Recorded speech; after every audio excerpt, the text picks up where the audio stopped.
What's going on, guys? So, Agatha All Along has finally concluded, and what a pretty awesome series it was.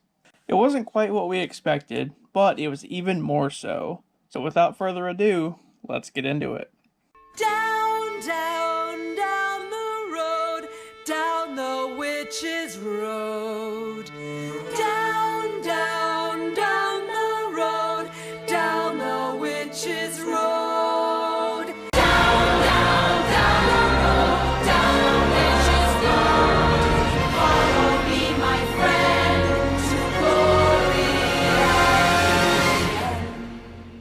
Episode 1 starts off with Agatha, or Agnes, who's apparently now a detective in Westview. Her and her partner are investigating a murder of a Jane Doe who was crushed by some unknown means. Her partner is Herb, the neighbor from WandaVision, so clearly she's still stuck in some kind of delusion. We then learn that the Jane Doe is actually Wanda, and I'm assuming that the crushing they're talking about is Wandagore collapsing on top of her at the end of Multiverse of Madness. After that, we get the opening credits, and unfortunately, the Agatha All Along theme is not there. The song is more like a southern ballad almost, kind of like something you'd hear on Justified. But then it just turns out to be a fake intro for her detective show that she's stuck in, so that makes sense. After that, Agnes goes to the library to look into a borrowing card that was found at the crime scene. Some random guy pops up and says that every copy of the book she's after got burnt in a fire. Later on, an agent named Rio Vidal shows up to aid in the Jane Doe case, and Agnes isn't too thrilled about it, hinting that they have some kind of history. Rio suggests that Jane Doe disappeared in the woods from another location as opposed to being taken there, and Agnes doesn't believe her. That night, Agnes figures out that the book she's after, which is called Dialogue and Rhetoric, Knowing History of Learning and Debate, is actually the Darkhold, the dark book of spells that Wanda was using.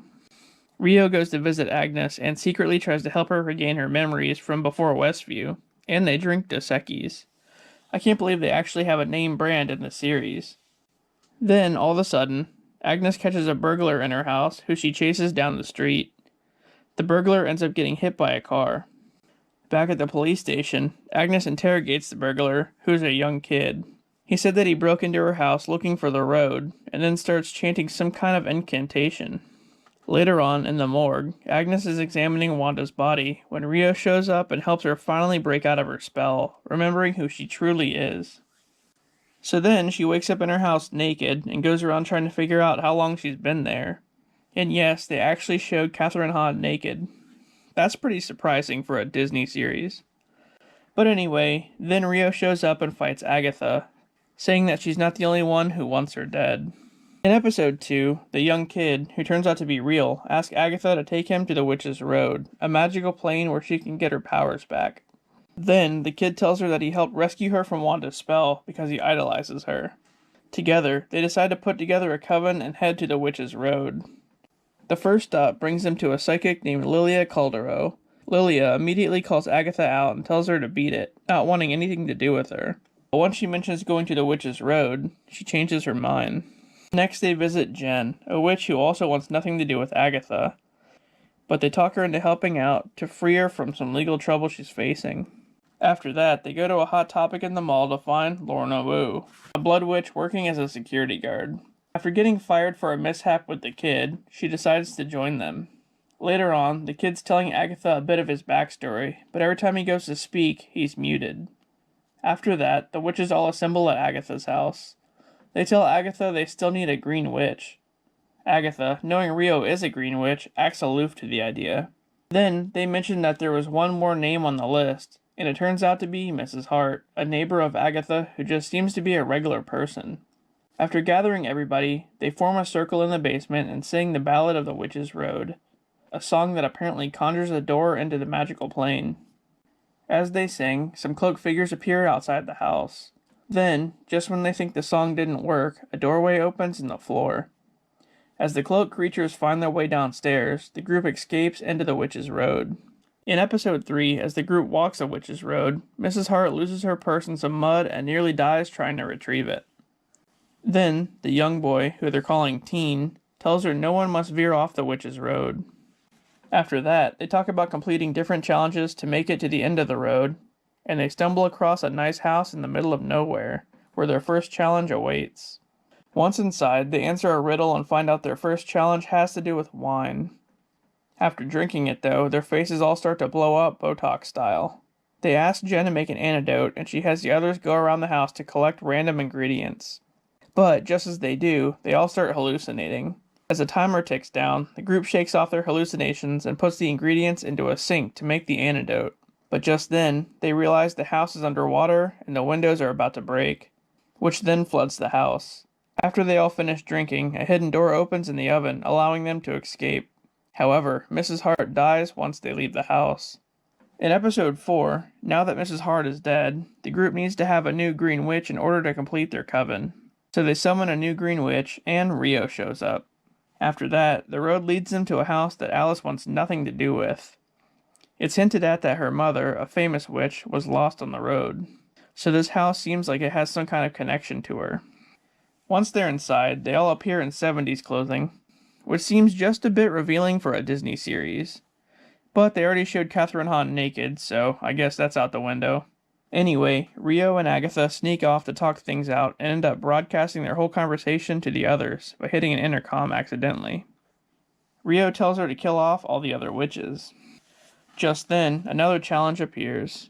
Teen tells them that they've all been cursed and they all fall down in pain one by one. Alice has to do a spell on them to counter the pain. The challenge in this one is to sing Alice's mother's song. She was in a band and has a rock version of the Witch's Road Ballad. The group then all grabs instruments and plays the song. Just when it's getting really good, the curse manifests and appears.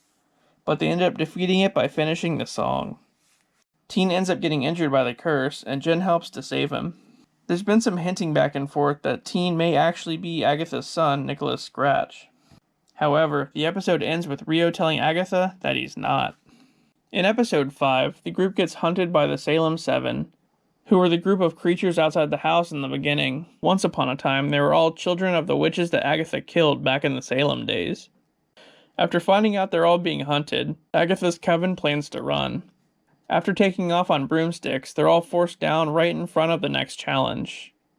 So the group enters a house and are suddenly dressed in 80s clothes. It kinda looks like this is doing what WandaVision did with the different period pieces. Anyway, they notice a blood moon in the sky, which signifies when the wall between the living and the dead is at its thinnest.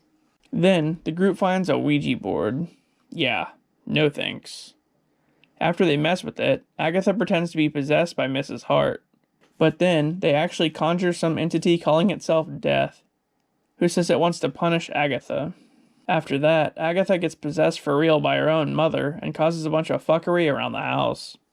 The challenge is revealed as Agatha's mother, Evanora, wants the coven to kill Agatha, but they stand up against Evanora. Alice blasts Agatha with her magic, expelling Evanora from her body, but then Agatha absorbs all of Alice's magic and kills her. She claims she didn't mean to do it, but no one believes her. And just then, Agatha whispers to Teen his true identity, saying that he's just like his mother.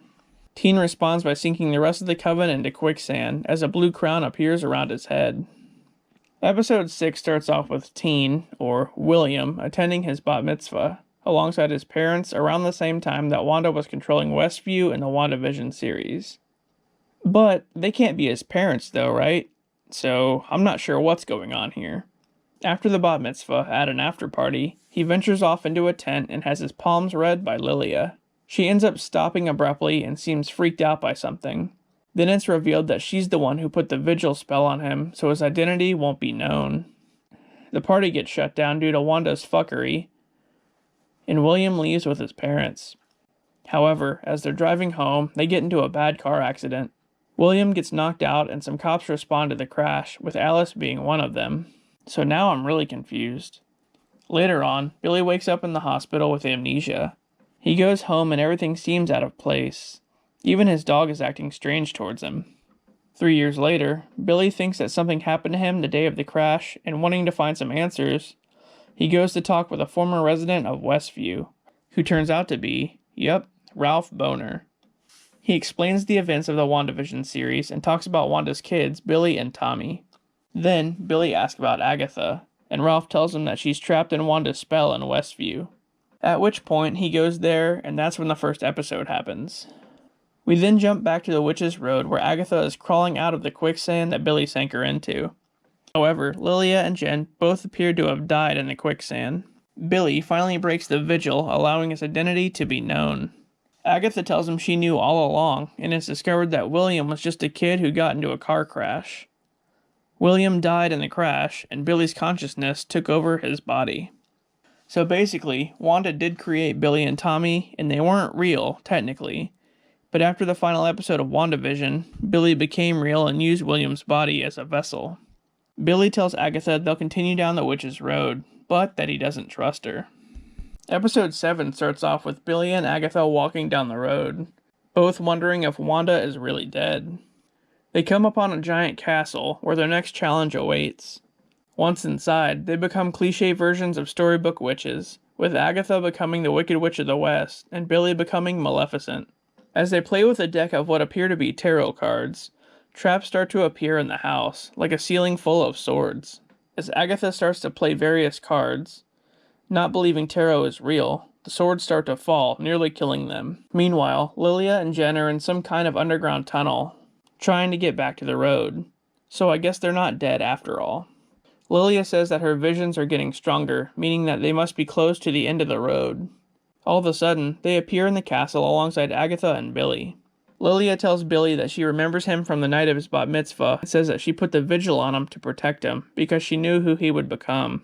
Suddenly, Lilia's ability gets worse as she starts to jump back and forth throughout time, remembering a lot of different events simultaneously. She sits down as the ceiling starts to lower and does a tarot reading on herself, finally winning the challenge.